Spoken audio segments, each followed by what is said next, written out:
Welcome to this podcast, and it's such a pleasure to have you. And Yeah, I'm, very interested to be here. yes, and I have always been a great admirer of your music, and I always feel that you're one of the few people who are like a very, what do they say, that significantly where the borders meet, they say, that whole intersection. Because Hmm. you're very good at Western classical as well as Indian classical. And Indian classical people say that it takes years to learn and it's such a tough thing. And people generally make, even in India, people are scared to enter into the classical realm because they feel it's a very tough and very demanding. So tell me one simple thing, Phil. What is it that inspired you into getting into Hindustani classical? Well, uh, so I came at it from the point of view of being a jazz musician, and Hmm. on jazz we certainly do a lot of improvising, Hmm. and I've been very interested in different approaches to improvising, and so I met Warren Senders back in probably about 1980, Hmm. and uh, and he was having some jam sessions. I joined in on these jam sessions, Hmm. and he had been writing a lot of the compositions, and some of them were inspired by Hindustani music because he'd been studying Hindustani music Hmm. for several years at that point. And so, what really intrigued me was, in addition to the compositions, he gave instructions for improvising that were, I'll say, had some basis in Rag grammar. And Hmm. so I found that to be very interesting and challenging. And that was the very beginning of this journey in Indian classical music. And Yeah. then sometime later, he played me a recording of Bismillah Khan. Hmm. And I found that I enjoyed that, of course, very much. And then I started listening to Hindustani music and going to concerts, and slowly uh, became more and more involved, and then eventually started studying it and came to India and studied in India. Hmm. Interesting. See, actually, one thing which always comes across as a difficult thing for people who are not accustomed to learning or understanding Hindustani is that we have the same scale in which we have several ragas. The small little rules change. Like the Kafi scale is just Kafi, but then there is a Bhageshri, there's a Bhageshri Kannada, there is a Nayaki Kannada. There are so many scales which are intermingling within the same scale. So, do you think that when you started learning, when you started working on this, did that come across as a challenge, saying, okay, this is becoming confusing between these two ragas? Well, yeah, I would say yes, but in the beginning, I don't think I was probably the first case of that I ran into was Marwa and Poria. I think Correct. I would guess. I don't even really remember for sure, but I'm going to guess that that's probably the first case where I learned two different rags based on the same scale. And Mm-hmm. and yeah, so it's challenging. But then on the other hand, if you learn those two rags, you learn how to differentiate them. Then you have a better understanding of each one individually as well, right? Mm-hmm. So it's very important, right? So Correct. Correct. emphasizing the da and the ga and Puriya, and sorry, the ni and the ga and Puriya, and the da and the re and Marwa, then that differentiates that. It's one of the main ways of differentiating the rags. Correct. So, okay, let me ask you a very interesting question. Let us say you are composing something in the Western realm, something in the Western classical style. That point of time, do you say, okay, I will stick to Puriya, or I will stick to Marwa, or I will stick to Sohani, or do you let that freedom gel between these three, and depending on what the mood of the composition is? Many times, this would be more like composing. What I would call a fusion piece, and so many times my compositions are based on the idea that I'm going to stick to the rag. Whatever rag I select, Hmm. stick to that rag. So, I write the melody line in the rag, the bass line in the rag, maybe a harmony line that's in the rag also. And when I write the harmony lines, I try to write them such that if they were played independently, it would sound like the rag. So even though it's harmonizing, it still follows the cello. Nice. For the most part. The bass lines are a little bit different because one thing I allowed myself to do in a bass line is I can put maybe larger leaps more than you would have so much in just a melody line, but still following the challenge of the rag, not violating the rag, but following it, but maybe there was some larger leaps involved. And there are other pieces where it's a little bit looser. So sometimes that can be looser. Or I intentionally I might start in a rag and then move out of the rag, or something like that, depending on the piece. Correct. Very nice. So, okay, tell me one more thing which identifies, especially in Hindustani vocal, when we talk about Hindustani vocal in its true traditional form and not the present modern form, I feel, because today, presently, all modern vocalists are using the harmonium as an accompaniment while singing. So it pretty much decries the whole philosophy of the Shrutis, because if you're talking about getting the Ati Komal Re in Marwa or the Komalga, which is very different in Darbari, then compared to a Kaushi Kannada. So when these kind of microtonal elements come in, how does your instrument and how do you handle it? Because it's a very delicate topic as to how to get that ati komal ray of marva.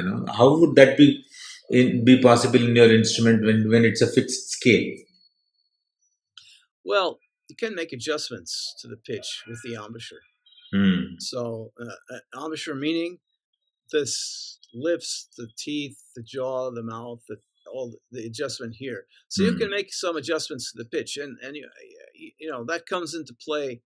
I'll say, perhaps most prominently when playing the ga, shud ga, because the shud ga in Hindustani music is based on the more like the fifth overtone of the sa.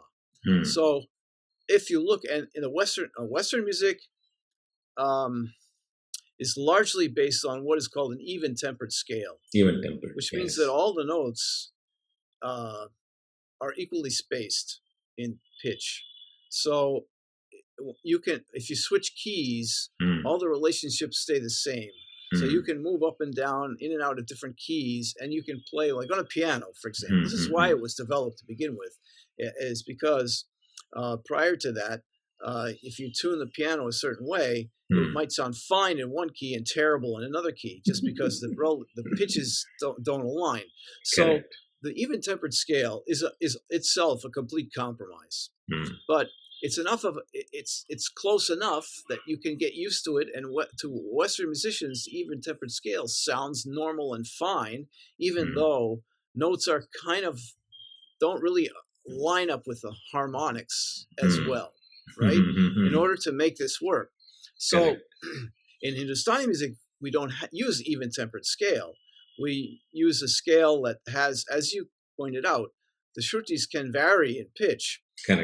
But typically the shud ga is going to align with the fifth harmonic from the sa, and that discrepancy is about 14% between the half step, about 14% of a half step. So in other words, the difference between, say, a komal ga and a shud ga, we call a half step.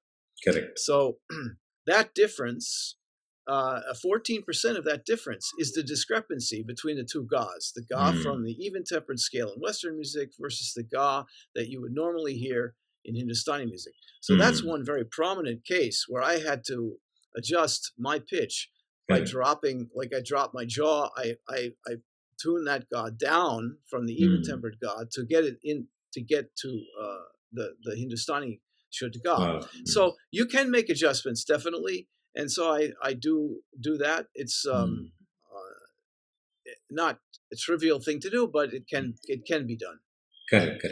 No, I think it's a very delicate observation, and for a fine musician like you explained it so easily by just dropping the jaw. You made that physical changes as to. That's very interesting, and that's. So tell me one thing: that did you observe these things when you were learning, or when specifically it was told to you, or how did that whole process of discovering these microtonal finer elements happen when you were learning?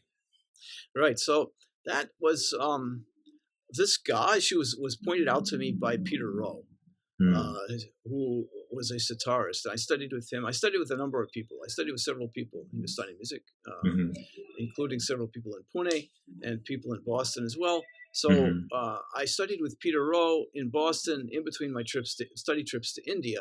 Hmm. And Peter was also, what was good about studying with Peter was that one of the things that's very valuable to me was that we had gone through a lot of the similar processes, because he was a Western musician first, and then he Hmm. learned Hindustani music on sitar. Hmm. So he could explain things about Hindustani music in a way that could relate Hindustani music to what I know in Western music. So Yeah. his explanations made things very clear to me. Whereas Hmm. in India, any explanation I would get was more based on, all the reference point was Hindustani music, so it was harder for me to, Correlate. really understand some of these explanations. Hmm. So Peter Rowe, I remember, he pointed out to me. He said, Phil, he says, your shudga is way too sharp, because you're used to playing an even tempered third, Hmm. Hmm. and you have to learn how to play this third that's lower by 14 cents. So Nice. you have to work on that. So once he pointed that out, I started listening to that more carefully, and I Hmm. worked my way then. After a while, I said, "Yeah, Phil, yeah, you're getting that third is good. It's that ga is now in tune, so that's Correct. good. You're Correct. making progress on that." The knee has a similar issue, because the Hmm. knee's relationship to the pa is the Hmm. same as the ga's relationship to the sa. So you'll have a similar Correct. issue with the knee, not quite as pronounced, but it's still there as well. Correct. It's like the tsare ga is the same as the padhani, that Right. formula. Exactly. That's Exactly. actually, yeah. Yeah. So even in that regard, that's what they say about Marwa, that if you have to get the exact Kati Komal Re, you have to take the dha as the sa and practice the Shuddha from the dha. If you practice the Shuddha from the dha, it gives you the Komal Re, Ati Komal Re. Okay. Yeah, I mean that's a very interesting, because for several years when I was learning from my dad, that's what he used to tell me, that the tanpura has to always be in dhasa sasa for marwa and not in ni. And generally, Huh. 90% of people in India also they do this mistake of tuning it to ni. But I always the fact did the same is, thing too. Okay. But if you so tune yeah, to da, correct. then it gives you more of a reference Yeah, point. sa ni da sa re ga da re sa. You get that perfect komal re. When you go from sa re ga from dha, it's actually the Okay. perfect movement. Yeah, because when you said about ga, that feeling of ga, exactly that is exactly what you would get in Marva also. Hmm. That's Anyway, very that's interesting. Yeah, that's very interesting. yeah. So the see what happens is 90% of Indian music has been traditionally a vocal medium, where everything passed on from the vocal style to other styles Right. greatly. 90% of the learning, because even in India, when somebody comes to learn an instrument, we always recommend them to learn some vocal initially, because then they start identifying the pitch, and then they are able to develop a good way. Because otherwise what happens is, if you completely rely on the instrument sound for the understanding of the notes, then you get dependent on the instrument for that. While as we believe in giving you a free approach through the tanpura. By the tanpura you tune everything, and then you sing everything according to the tanpura. Same thing you follow with the instrument also. So, but that sad part, because of that, what has happened is that the dominance of the vocal over instruments is tremendous in India. You might have music festivals where there are 20 vocalists back to back, and you won't have any single instrument. And you still find people sitting and enjoying the show. And as an instrumentalist, I always feel sad that there had to be some good instrument in between to make it refreshing and sounding nice. But people are okay to listen to hours and hours of vocal. but they won't understand instruments much, because their understanding of instruments once again has been only through maybe, sadly, that Bollywood, whatever Bollywood exposed the instruments to the people. And before Bollywood, culturally, when the traditional instrumentalists are playing, the tradition, the approach, and the style of the music instruments was such that it was pretty, I wouldn't say unclear is the right word, but the way the sound generation was basically based out of projection of big sound. How can I project big sound? Because we would have few microphones and lesser technology. Then the whole philosophy was, how can somebody sitting 50 meters away hear to my technical details? So the answer is to go loud, loud. That's the reason instruments like the Nadaswaram and the Tawil found a very big place in the temples, because the volume and the reach of those instruments is tremendous. Oh yeah. We didn't find instruments with tiny sounds and tiny micro. No, it's not like that. And we have to have a big sound, and that would be 90% of all the traditional instruments. Which is why when you find the reason of the surbahar, the invention of surbahar is again to get this huge big sound of the alap, the kharaj, the bass sound. So every instrument was specifically trying to target only on sending out big volume, sustain volume. And gradually, with the advent of technology and understanding of how to use a microphones, that whole philosophy of gayaki developed better, because then you understood that you can go so low and still be heard. Previously, others everything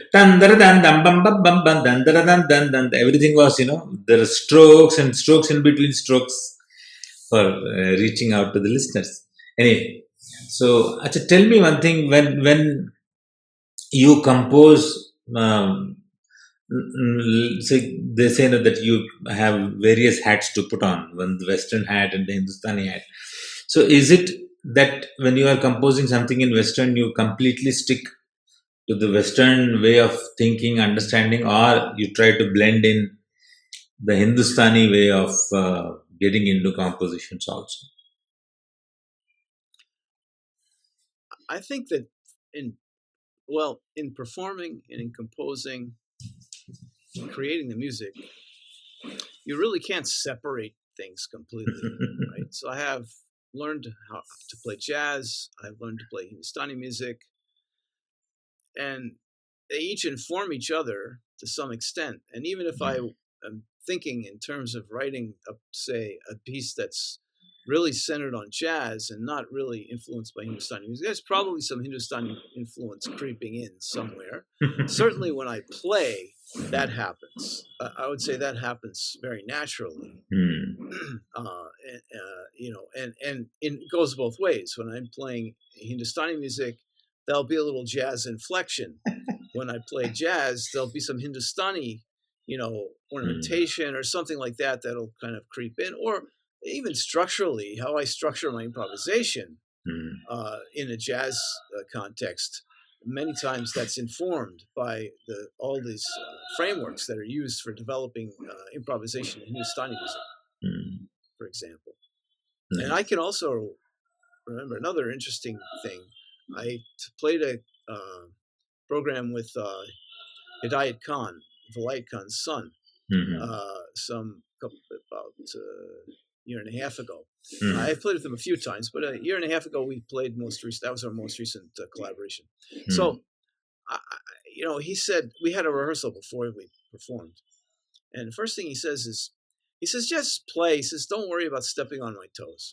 He says, just keep play. He says, we should try to play as much as possible. Just keep overlapping and playing. Don't worry about anything. You're not going to step on my toes. You just keep playing if you want. It's not a problem.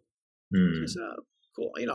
I'm a jazz musician. I can play. I mean, it's not a problem. I can play.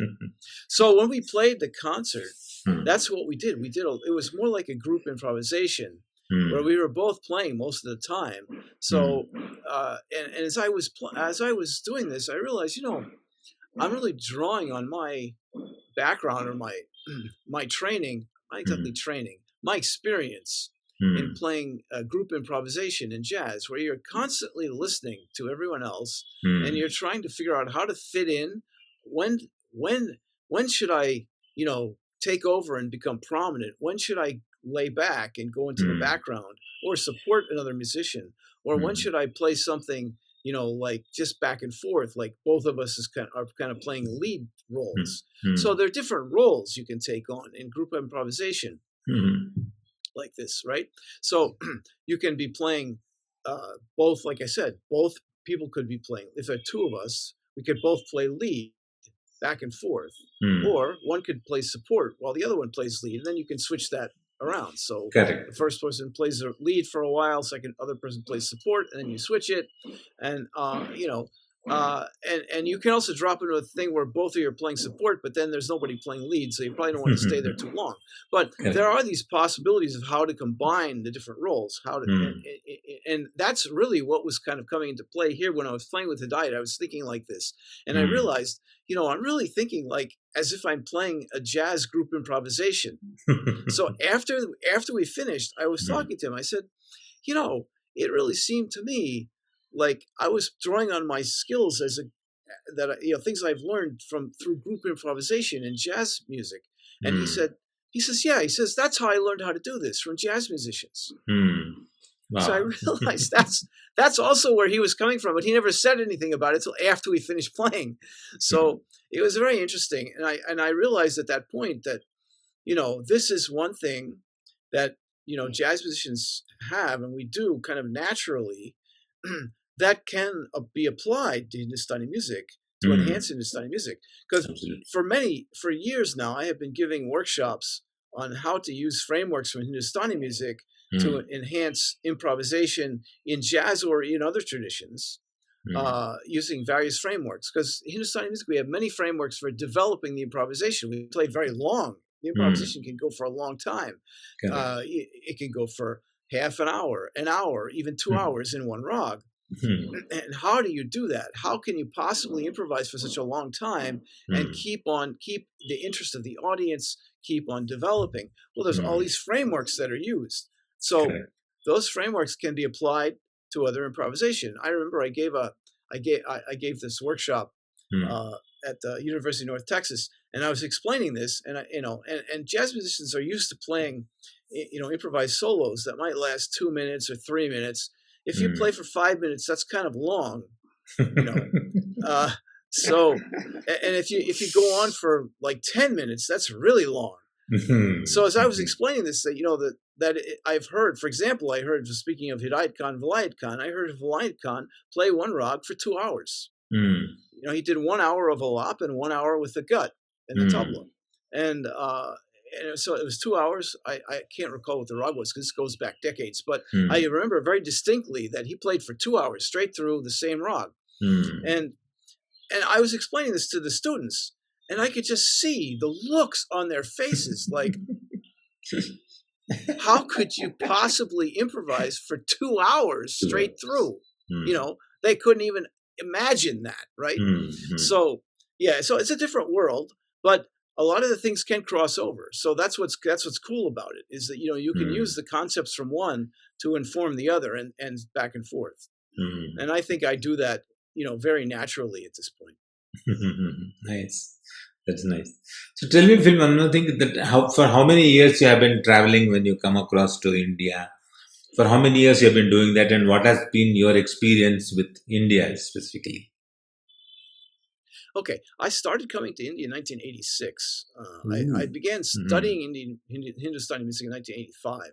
In 86, I made my first trip to India. I started studying in Boston, and then I decided I needed to go to India to really learn the music and understand the cultural context and kind of focus on this, because it's pretty hard to do that in the U.S., working a job, running around, playing jazz gigs, and then I go to a lesson once a week, and it was very difficult to really feel like I could make progress and absorb the music and really understand it. So I decided to go to India, and I went to Pune to study. And it was in the beginning.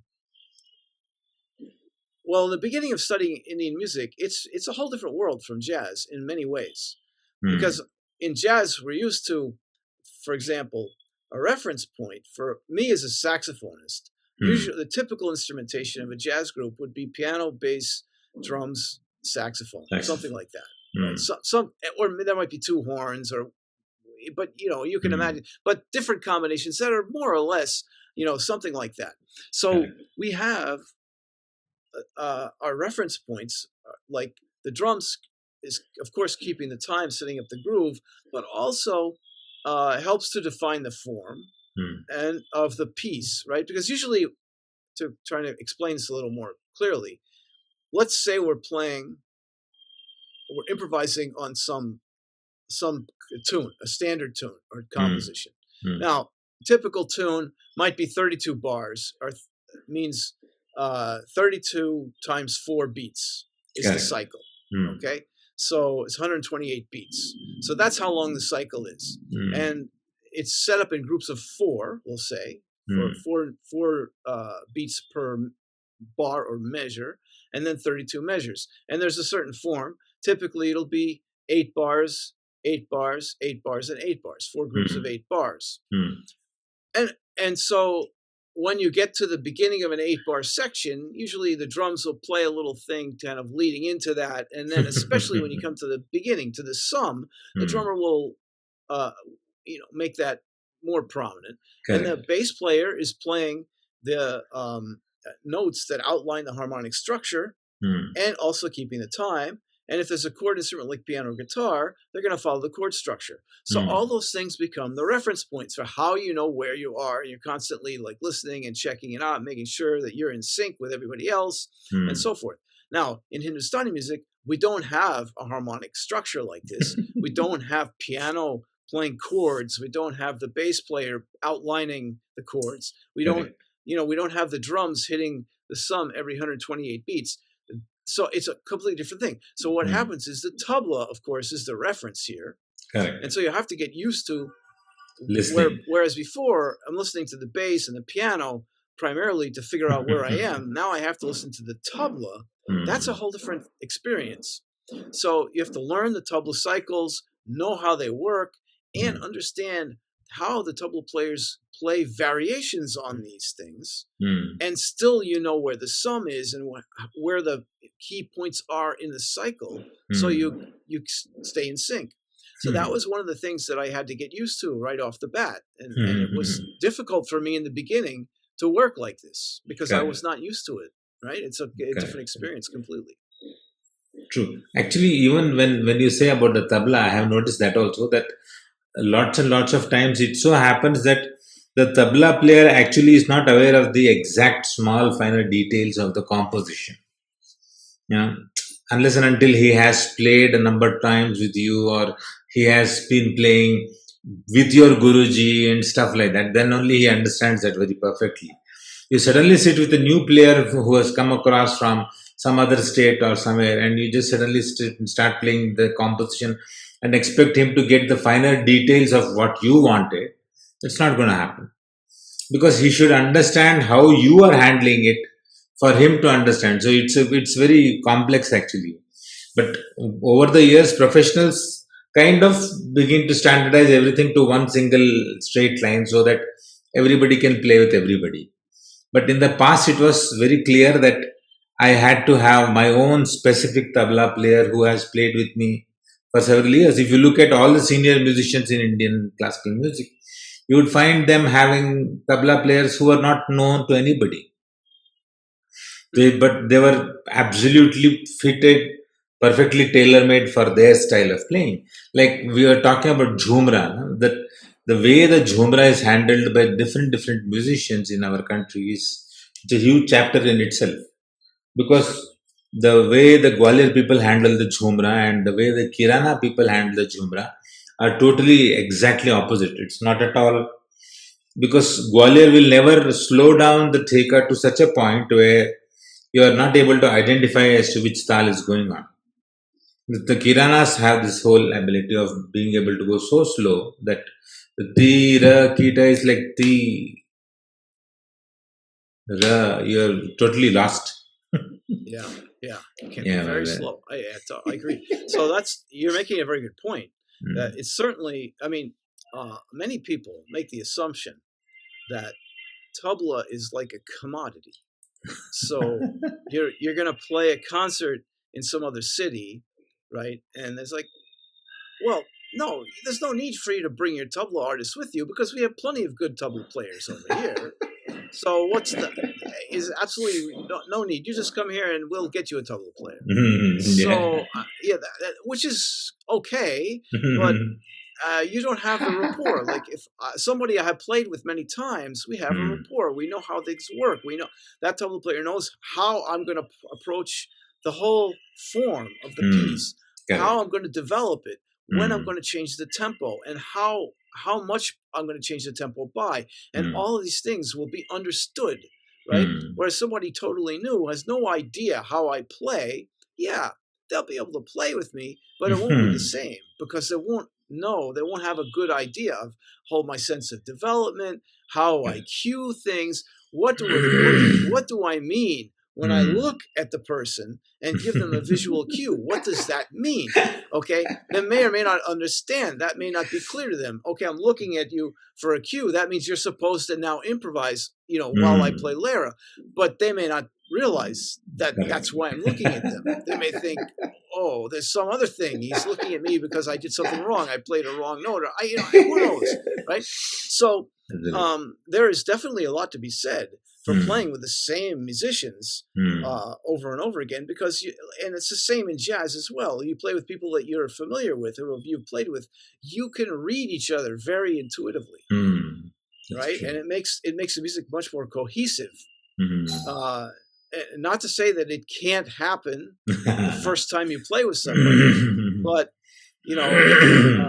it's lucky if it happens. You're very lucky. You're lucky, yes, exactly. It's like a magical moment if that kind of thing happens, but without having a lot of experience playing together before. That's true. There is in the Hindustani classical music, if you look back into time, then you'll always observe that a junior student would have a senior accompanist, because the senior accompanist is senior because he has seen so many years of performances that he is able to understand what will suit the junior. With the passage of time today, we are not able to have that, because metro life, busy life, and people are meeting each other, not even meeting sometimes for years together. So a senior accompanist was always preferred, because he will know where my shortcomings could be, because he has got so much of vast experience, and he will adjust according to my way of playing. So yeah, means those things with the evolution of time and space and urgencies, we are having lack of today. But yeah, anyway. So also another thing is, like, when as a person from America, when you have been coming and traveling India, what exactly you feel is about your interaction with Indians, just in general, not just only in the music sphere, but just in general. I'm not sure I understood the question. Sorry. Yeah, means not just meeting musicians, but generally the people from India. When you meet people coming to your programs and watching you play pure Hindustani classical, what is the kind of response it has generated, you feel? Okay, well, so I think there are different responses. Some people,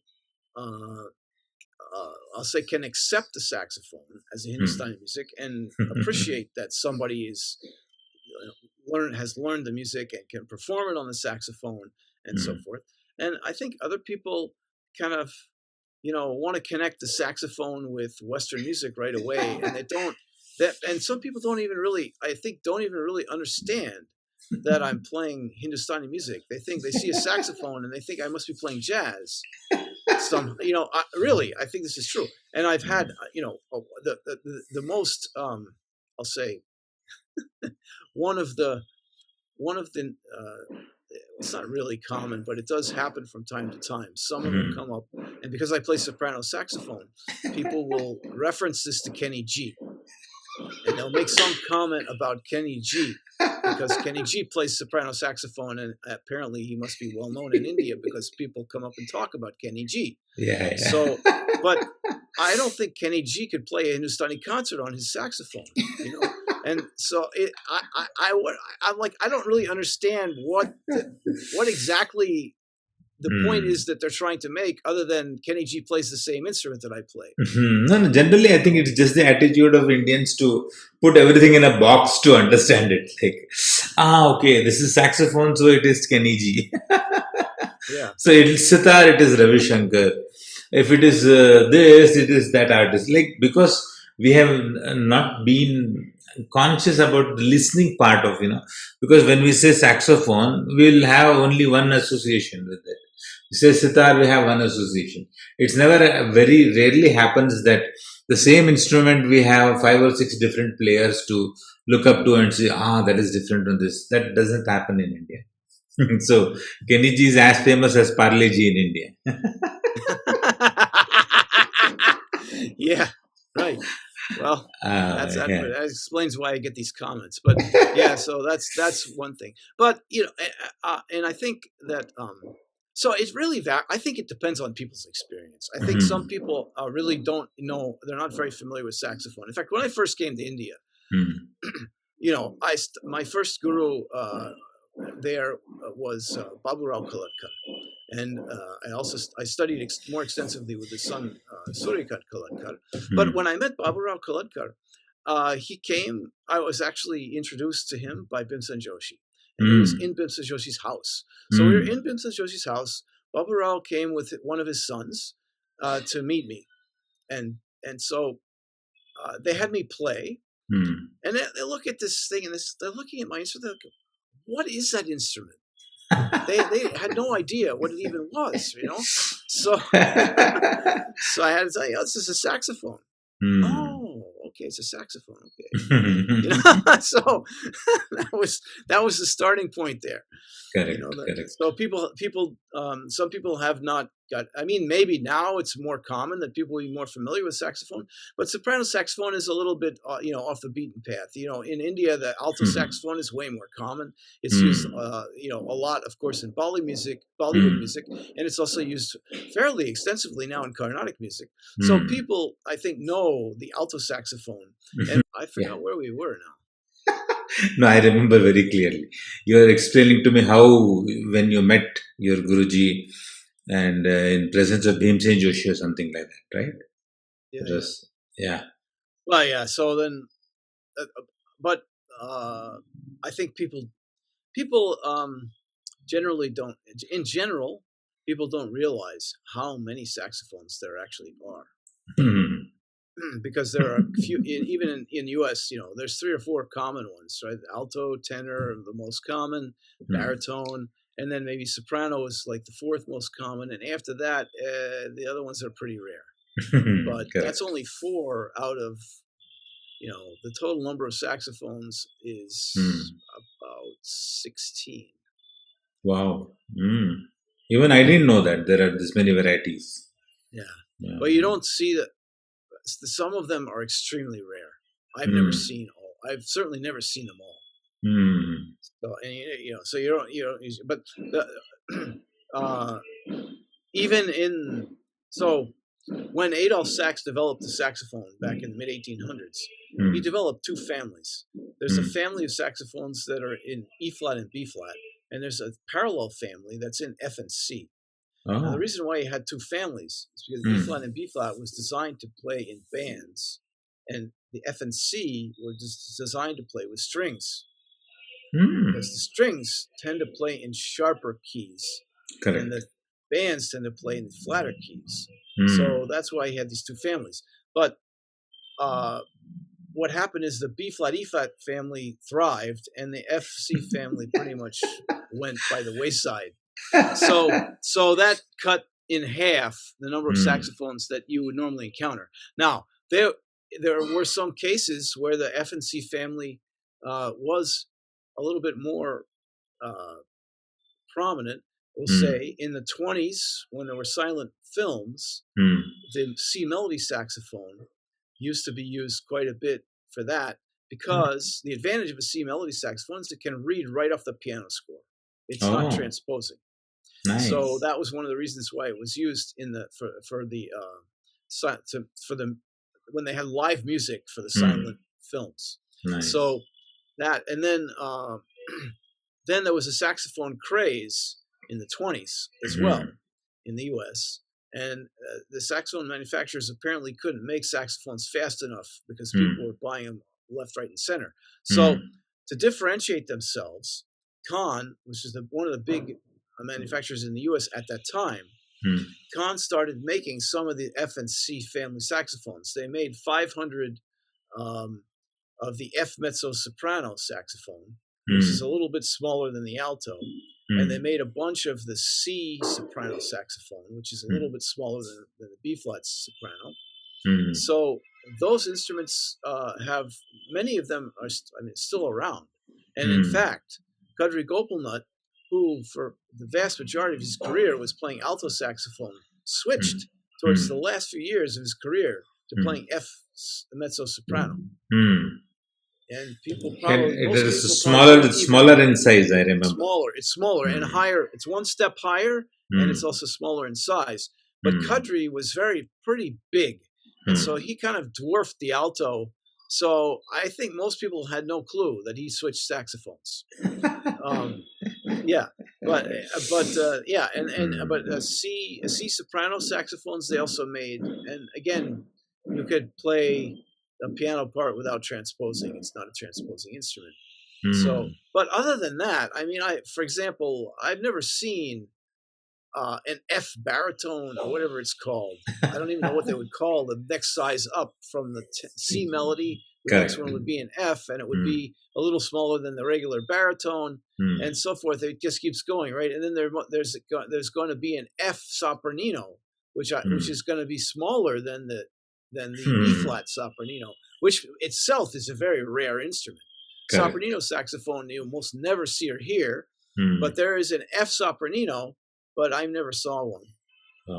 And I don't know who even made them besides Adolf Sax. Maybe he's the only one. I don't know. So is this happening across in the other countries also, where the traditional makers who used to make these beautiful instruments have now come down? Like fewer people are making instruments now compared to how it was in the past. Actually, more are making, but the more that are making are the really lousy manufacturers. There are lots of horns that are made in China that are pretty bad. And in fact, many of the bigger shops or franchises have their own in-house horns that are made in China, and most of those horns are not very good. Probably all of them. I don't know. I haven't played all. I can't say that for sure. But the ones that I have played, they're not very good. Now, there are some horns made in Taiwan that are better. But the major manufacturer. So Kahn is hardly a shadow of what it was in the first half of the 1900s. Kahn used to be one of the major professional saxophone manufacturers. I mean, Kahn actually made all kinds of wind trumpets, trombones, you name it. They've made pretty much all the wind instruments they made, clarinets, so flutes, pretty much made French horns. They made all these things, but they're barely a shadow of what they were back in those days. So they've pretty much gone by the wayside. Likewise, Martin and King, they're all defunct. I mean, I don't think they're around at all anymore. Selmer is still around. Selmer is kind of historically the top manufacturer of saxophones and say the most desirable. And I would say that that's still the case, although maybe it's lost a bit of its luster, but still considered very, very desirable. Yanagisawa used to be a very much secondary instrument, but now has become much more desirable. They've improved a lot over the past few decades. So Yanagisawa horns are now becoming more common among professionals. So yeah, I mean, like everything else, things change. But the Chinese horns, I mean, I've had students come in with really lousy horns made in China. It's very unfortunate. But overall, I still feel that the West in general has got a little more better sensitivity towards instruments compared to our country. I get a feeling like, because the tribe of playing instrumental musicians is kind of on a decline everywhere in general. Everybody seems to be happy with just grabbing a mic and singing. Wanting to learn an instrument takes a special kind of interest and a little bit of rigor also. I feel that to want to practice is like making a space outside your own physical self, for something else to become comfortable with and start expressing it, using some other medium to express your own self is on the decline, because in this world of fast iPads and computers, I get a feeling that learning an instrument has been on the decline, because it takes a special rigor and discipline to actually develop an instrument. What's your thought on that? Well, I'm not really sure if it's declining or not. I think because there certainly are a lot of students who are very high level, in the universities and things these days. So I'm not so sure that in the U.S. it's really on the decline. I think it kind of ebbs and flows. Like you might find that in the schools there was perhaps decades ago in the schools the music was a little more prominent than it is today, but maybe not. I'm not sure. Well, my perspective is a little maybe limited, perhaps. I grew up in Pennsylvania, which was famous historically for bands. So in my school, there were no strings other than there was a bass player in the jazz band, and there was also a guitarist. But there was no string program per se. There was no orchestra, no chamber music. It was all about concert band, marching band, jazz band. It was all like that. And in fact, also I went to college at Lehigh, which is also in Pennsylvania, and it was big on bands. There was a string program, but it was very small, just some chamber ensembles. Now they have a symphony orchestra, but they did not have an orchestra back in those days. So, but on the other hand, okay, so here's another example. So when I was at Lehigh, the marching band is called the Marching 97 because they have 96 musicians plus a drum major. That makes 97. Wow. And when I was there, we had 97 always. But now the Marching 97 does not have 97. It's more like in the 60s or 70s. So that's a bit of a problem. But they have a symphony orchestra, which they didn't have before. So I think maybe the focus has maybe shifted, maybe somewhat away from band instruments and a little bit more towards strings. And I don't think the number of music students has decreased. In fact, it's probably increased. But it's more diverse now, perhaps, than it was before. But I'm not sure if that's true all across the U.S. It may not be. It's hard to say. But I would say that what is true across the U.S., I think, at least I have the impression, that orchestral programs in schools are pretty common, along with band programs. So most schools have both types of programs, as long as they're big enough to support it. Smaller schools may not have this, but larger schools do, I think. No, I think you're talking about America. I fully agree. In India, I get a feeling still that the instrumental program, as per se, any music, when you talk about a music portion, it's pretty much singing.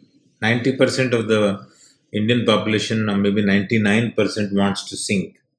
And because I think it's always the fact that the singer has always been perceived as the leader in terms of Indian background also, because if you are a singer, you are like the hero of the occasion, while as a guitarist or a drummer or any other instrument is not the most important feature in the band. In jazz, I get a feeling that there is a lot of equality in terms of every single musician has got his own space of improvisation, and every musician knows every part of the composition. Like the drummer also has to know how and where the composition is headed to. But here it's always just the vocalist. The vocalist is everybody, and they prominently. I think in India there's much more of a hierarchy. In Indian music, there's much more of a hierarchy of how the musicians work together and so forth. In jazz, I agree with you. It's much more equal. People are consider themselves equal. Nobody considers, oh, I'm a saxophonist or I'm a vocal. I'm really great with a bass player. No, everybody is Equal. it's much more equal. It's much more like that. It's much more uniform. And what I was going to say is that what's interesting and a little puzzling to me is in Boston we have a huge number of tabla students. Huge. I mean, there's one tabla artist, Amit Kavtekar, alone has 80 or 90 students. And there are several tabla teachers here. Amit is not the only one. Not that any of the other ones have 80 or 90 students, but every one has a bunch of students. So you add it all up, there probably are at least 150 tabla students in Boston. Correct.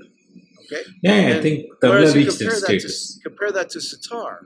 There are probably, I doubt if you hardly find 10 sitar students here. Maybe 20 at the most. I think. And it's very... I'll say it's pretty uncommon to find sitar students. Vocal students, yes, more common, like you say. But why so many tabla students? I don't know, because... I think we should thank Zakir Hussain for that. Maybe that's Zakir is to be thanked for that. Zakir popularized tabla so much that everybody wants to learn tabla. Yeah, and if you look at the collaborative world also, I'm talking about as early as 50s. By 1950s itself, tabla was featuring in prominent Western bands also. There are few recordings of Led Zeppelin and all, so early in the years, where there was a tabla player with them who was playing repeatedly. So tabla became a part of many international or world music ensembles very early. I have stories dating back to 1800s where the tabla artists, the tabla players from India were interacting with musicians from all over the world. So, when the slave trade was going on, that point of time, so many Indian workers would go and who would be having some skill to play some percussion instrument were trying to collaborate already. Because if you go towards the Reunion Islands and Madagascar, all those places, you find people who have been playing tabla from 1800s, as early as 1800s. So it has been, I think, the tabla has been very prominent, and thanks to Zakir Hussain also, we should thank him for that he made it a much more household name. It became like, Hindustani classical was always a musical style which was more towards an introspective, kind of more serious art. Whereas Zakir suddenly, with his playful energy and his style, made it into a very, very a metro instrument. Like, people felt like, hey, I want to learn some tabla. It became cool. Right. I think you're right. I hadn't thought of it that way, but I think that's probably a big part of it. Yeah. So, tell me one thing. I have heard lots and lots of Miles Davis, I would say, sometimes subconsciously, sometimes not even knowing that it's Miles. I've heard Miles in so many ways. What is your thing? Because so many of Miles' recordings, when I hear, I feel that he was playing so close to something Indian, actually. I don't know whether he had Indian influences or not. But what would you say? I'm not aware that Miles had any direct Indian influence, but he did have tabla. He used the tabla artist Badal Roy, probably starting. I'm not sure I have the time frame exactly right, but maybe like in the 70s when he started. When he moved away from Miles went through many different phases, and he was a leading artist in so many different facets of jazz. It's absolutely astounding. So, from the cool, he started off in bebop actually, and then cool, and then modal improvisation, and then he had this sort of swing, but very like ferociously fast and kind of very modern sounding swing quartet. and then he started embracing rock, and he started going, improvising with that and fusing that with jazz, and that's when he I believe, when he teamed up with Bottle Roy, who, by the way, was known as Bad Al. But so yeah, so I agree with you that Miles has this kind of introspective way of playing. It's very kind of, I'll say, in a way, Spartan. He's not known to have lots of chops. Like, he doesn't play a lot of really fast lines. He plays more, I'll say, from the heart, more introspectively, and he also manipulates the pitch a lot. Like is done in a way, like Hindustani musicians do a lot of pitch manipulation. There's a lot of meend and gamak and all these kind of kanaswara, all this kind of thing where I feel, when I'm playing the saxophone, I feel like I'm almost sculpting the sound. It's like I have to, do all these things. Whereas in Western music, most of the time you're kind of just playing the straight notes. You're not playing all these other microtonal things, and sliding from one note to another so much, or playing kanaswara and all this other stuff. So I think, Miles, in a way, that aside of that way of looking at Miles, I can see how it's kind of allied with Hindustani music. But I don't think, I'm not aware that he had any direct, I don't think he studied the music, or other than having Bottle Roy in his group, I don't think that he had any other. Means I feel the same thing about a lot of playing of Jean Garbarek also. When I listen to Jean Garbarek, the whole ta-da, it's almost like one of those typical Hindustani alaps. Is long notes.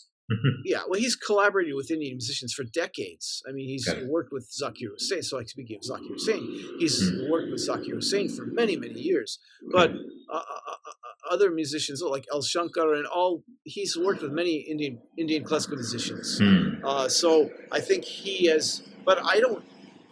So I'm not aware that he has studied Hindustani music to the point where he could play a Hindustani concert.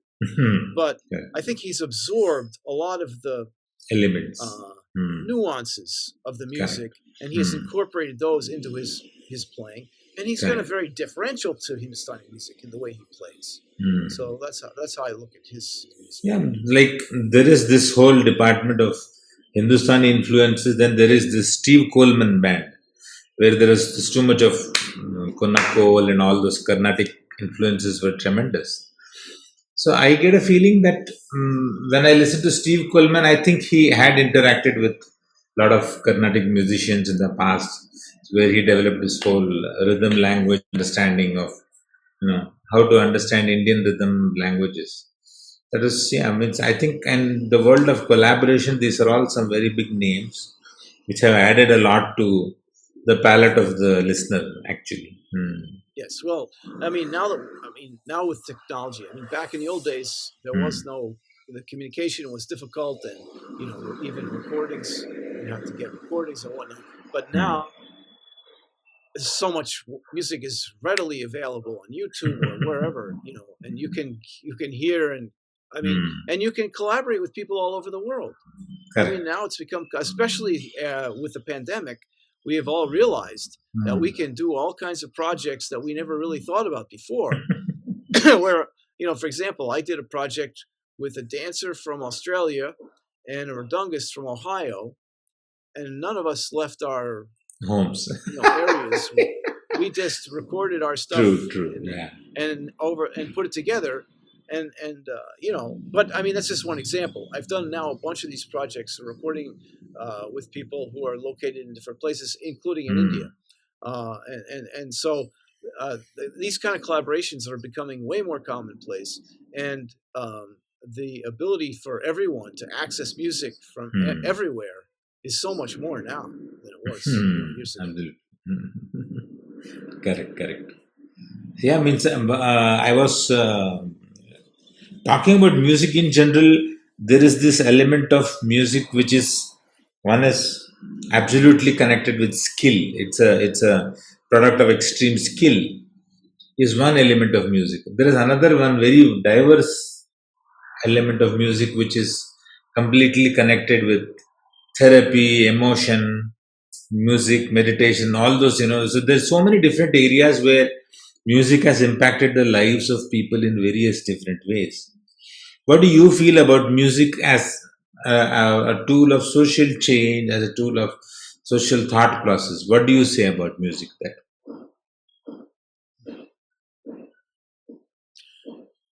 I would say that I think that it's very beneficial to have cross-cultural collaborations because people can get some understanding from it by listening to music. So, for example, if you take somebody who has never heard Indian classical music, and then they say they go to a concert, they hear a recording, they don't really have a reference point. Their reference point is whatever they're used to. Let's just say somebody grew up in the U.S. listening to Western music, and all of a sudden they go to an Indian classical concert. They've never heard Indian classical music before. Their reference point is Western music, and they're trying to interpret what they're hearing from the experience they have listening to Western music. And it's very difficult the instruments sound different. Sitar, sarod, whatever it may be, it's completely different from anything they've heard before. And then the way the pitch is being manipulated is different, and the way the rag is developed, and the long improvisation, everything is so different. On the other hand, if you take musicians who are collaborating, let's say you take a couple of jazz musicians, a couple of Hindustani musicians, and they're collaborating, and now somebody listens to that. Somebody who's used to hearing Western music can gravitate towards the jazz aspect of that music and the instruments that are being used, like say maybe it's piano and drums or whatever it may be. They're used to the instruments. They sound normal to these people. It's very commonplace. They've heard these instruments for years. So then you put that together with some Indian musicians who are playing a different thing. They have different instruments or whatever, but it gives the listener a window into what's going on. The same with an Indian, someone from India, hearing jazz. If you just take someone from India who's never heard jazz and you have to listen to jazz, they may not. It'll be hard for them to know what to make of it. Their reference point is Indian music, and they're hearing something that isn't Indian. So if you have the musicians collaborating, now they can, get a window. Okay, the familiar part of that collaboration is the Indian musicians, and then from there they can start to get an idea of what's going on with the Western musicians and how that music is being put together. So I think that. So what I'm trying to say is this: I think cross-cultural collaborations are good for musicians, but also very good for the audiences to develop a broader understanding of a wider palette of music from different parts of the world. Yeah, that's a nice point. Anyway, so what do you say for youngsters who are trying to practice music in general? Like, for youngsters today, it's a very, what would I say, not an easy thing to talk about practicing hard, because the word practicing hard has got so many old meanings. People would say practicing hard is like 10 hours, 12 hours a day and stuff like that. Compared to today, we're in this fast-paced world. How do you convince somebody, or how does this process of practice happen? I think it's very difficult. I think you're hitting on a very difficult subject, and I think it really because today, at least in U.S., there's so much pressure to groom the student to get into good college, and so the parents are constantly worried about, is my kid going to get into a decent college or any college, right? So they start involving their kid in all kinds of different activities. There's so many activities. They can play soccer. They can play an instrument. They can, take Russian math. I mean, it's endless, all the things that they can do. Mm. And they can have tutors to help them learn the stuff that they're trying to learn in school that maybe they're not learning as well as they could, or whatever it is. So the parents, I think, tend to overschedule their kids. And when this happens, then the student then has very little time to devote to any of the activities, right? Because they're just too diffuse. There's too many things going on. They're running from this to that. On Monday they have soccer. On Tuesday they have music lesson. On Wednesday they have a tutor. On Thursday they go to Russian math. On Friday they do. I mean, it's just endless, right? They just keep doing all these different activities. And when do they have time to practice? Well, the answer is it's very limited at best. So, but I think part of it is there's so many things available. A part of it is the parents want to give their kids, their children, opportunities to do things, and part of it is that they're worried about them getting into college, so they want to make sure they have a good resume that they've built up right over the years that they can do. They can play the violin. They can, they're good at it, whatever it is. Salsa. They have to go to Russian math because they got to be good in math. Maybe they have to go to a robotics class. Maybe they have to go. I mean, there's so many possibilities. So, yes, this is a big distraction for the student. It's very hard. It's very rare to find a student who basically is doing school and music, and that's it. Focus. It's usually school and music and about 10 other things, and the kid is running from here to there and has very little time to practice. Yeah. So I think what happens is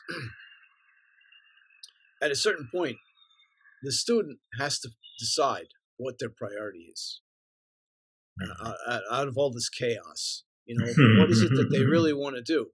And some students do select music and then focus on that, and that becomes an area of concentration, and they figure out how to carve out some time to do it. But but you won't find anybody practicing 10 hours a day. I mean, would be very, very rare. Yeah. And no, also I think that the time of practice, I always believed was something which is directly connected to the interest that you develop over the period of time. Because when you find it more and more interesting and you start exploring, that's when the time of practice also increases. But to physically say, no, come what may, I'm going to sit and play this for 45 minutes, those days are gone. If it's not going to attract me to be able to hold me for 45 minutes, I cannot practice for 45 minutes. It's right. Like that. So I agree with you. And, when I was a student in school, I don't remember exactly how things went, but I started playing when I was in grade school.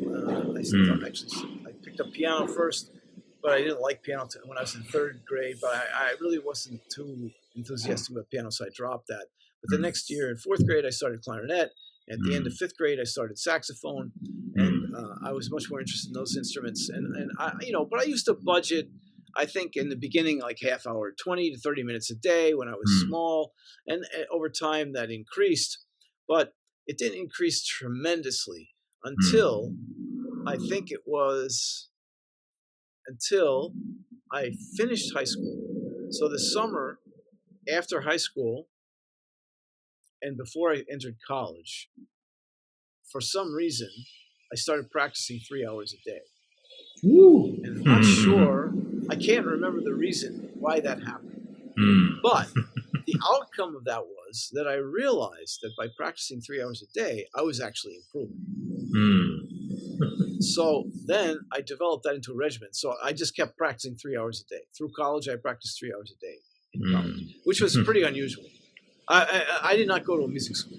In a music school, that would be a requirement. You'd have to practice 3, 4, 5 hours a day. But at least at a conservatory level music school, maybe not in every music school. But if you're like an Eastman or New England Conservatory or one of the top music schools, you might have a requirement that you had to practice 3, 4, 5 hours a day. That was the expectation. But in my case, that was not an expectation. But I found that 3 hours was good for me. So I just kept on with the 3 hours. Throughout college and graduate school, I practiced 3 hours a day. And even after that, I kept practicing 3 hours a day. And even now, my reference point is 3 hours a day. If I don't practice 3 hours a day, I feel like I didn't do enough practicing today. And I have to say that the 3 hours, it's harder and harder to get that 3 hours because there's so many things going on. Correct. It's not just about playing music. You have to book gigs. You have to schedule rehearsals. You have to book your travel. I'm coming to India, as you know, in another week or so, and I have to get ready for that. And I'm doing all these different gigs. I have so many compositions and rags and different saws. I'm pretty crazy right now trying to get ready. So it's pretty hard for me to maintain 3 hours a day, but still, that's kind of in the back of my mind, that's my goal. If I practice 3 hours, I feel like, okay, I did a decent practice. If I practice for 20 minutes or an hour or 2 hours, like, yeah, okay, at least I practiced, but I didn't get into my 3 hours. I know that's such an inspiration when you say that. It's definitely very inspiring. Yeah, what is you feel when we meet? I'm looking forward to our concert together. That's pretty much the most exciting thing for me. So looking forward to actually play some of those exciting rags and which you have in mind, and some of my compositions also. And I would really like to see if we could collaborate on something. I send you some small tracks where you could play over it. It will be something which I'm looking forward to as well. Okay, sounds good. Yeah, great, Phil. So as soon as you can. I actually owe you some stuff in Korea. I realized tonight I have not sent that to you yet. I will send it to you. Sure. Anyway, it's such a nice time talking to you, Phil, and very inspirational. But especially with the 3 hours mark that you have said, now it's working in my mind. We should be able to pick up the 3 hour mark in life, which is I look forward to that. Anyway, thank you so much, and it's always a pleasure. Very soon I will share you, when I will bring this out into the public, we'll definitely share the link with you. Okay. Sure. Okay. Sounds good. Thank you so much for having me, Prakash. It's a pleasure speaking with you today. Yes. And certainly looking forward to our concert coming up. And I will try to get those Puria tracks out to you by tomorrow morning. Sure. So this being this is night now in Boston. So tomorrow morning, about 12 hours. Sure. Cool. Yes. So so it'll be good. And if you want to send me some stuff, please do. Absolutely. No, I'm very much excited about that also. I'll do it as soon as possible. Okay. Cool. Thank you, Phil. Thank you so much. Yeah, thank you. Okay. Yeah, take care. Okay. Have a great day.